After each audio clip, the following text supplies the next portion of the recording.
الله الرحمن الرحيم maanta ay tahay maalin salaad jimcaah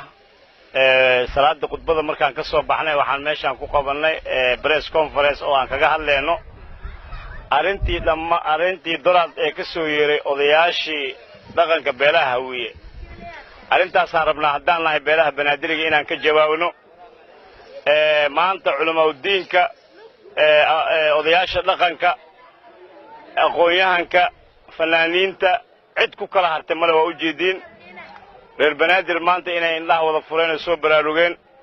dadka dibadda joogeen indhahooda ugu furmay waxaan idin sheegi lahayn wax kala maaha gobolkan Banaadir waxa ku wada dhaqmi jiray dad ay qabaal iskugu jiro reer Banaadir gobolkan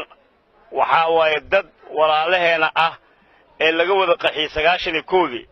ama han noqdaan Hawiye ama han noqdaan Daarad ama han noqdaan Digiri Milif waxay ahaan jireen dad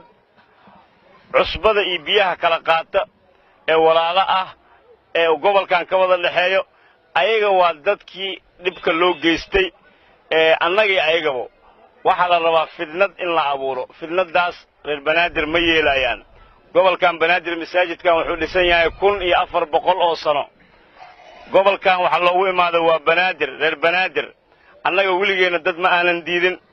dad ma aanan xumeenin waxaan leenahay dadkii 90 soo galay ee gobolkan Banaadir burburiyay haddana ha sii burburinina shacabka reer Banaadir madaxaas u gelinina ilaahay ka baqa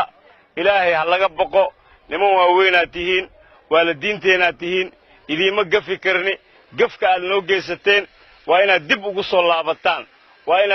soo laabataan oo ilaahay ka baqdaan oo aad dhahdaan war gobolkan Banaadir annaga shaqo aan ku leenahay male idinka goboladiina waa la dhisay goboladiina way dhismeen annaga diyaar ah idin lanahay kheyraadka gobolkan inaan wax idinka siino laakiin ma idinka yeeleeno haddaad idinkoo 90 burburkii aad u geysateen shacabkii reer Banaadir markaan dhahayo waxa ku jira Hawiye Daarood Digiri Milif Isaaq oo dad reer magaala oo gobolkan ku wada dhashtay wiligeena qabiil kuma aanan dagaalamin wiligeena annaga qabiil ma aanan sheegi jirin waxaan ka hadli jirnay oo kaliya waxaan ahayn dad wada dhaqmaayo dad ehel u ah dad wada dhaqmaayo oo waxaan ahayn oo walaalo ah maanta waxa idin sheegaa reer Banaadirka Hawiyaha ah oo Isaaqa ah oo